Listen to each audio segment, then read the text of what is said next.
High. তো আজকেও তুমি এসেছো মেকওভারের জন্য, আগের দিনও করেছিলে। তো বলো কেমন ছিল মেকআপ? আগের দিনের লুকটা ভালোই ছিল আর মেকআপটাও স্টে করেছিল, খুব সুন্দর ছিল। গ্লো করছিল যেমন গ্লো চেয়েছিল, বেশি গ্লো হয়ে গেছিল। বেশি বেশি লাস্টের দিকে মনে ছিল বেশি বেশি এই জায়গাগুলো গ্লো হয়ে গেছিল আমার। লাস্টের দিকে আরো গ্লো হয়েছিল, তাই তো? আচ্ছা, তুমি স্যাটিসফাইড ছিলে তো? হ্যাঁ হ্যাঁ। চলো আজকে কেমন লুক চাইছো বলো? আজকে একটু মডার্ন লুক চাইছি। আচ্ছা চলো দেখা যাক।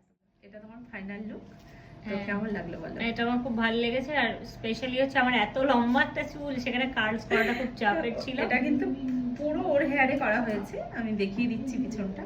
তো তুমি স্যাটিসফাইড তো? হ্যাঁ, মানে আমি কার্লসটাতে খুব স্যাটিসফাই। মানে আমার এত বড় চুলে কেউ কার্লস করার মানে সাহস দেখায় না, তুমি দেখিয়েছো এটাই অনেক। Thank you so much. কি বলো? হ্যাঁ।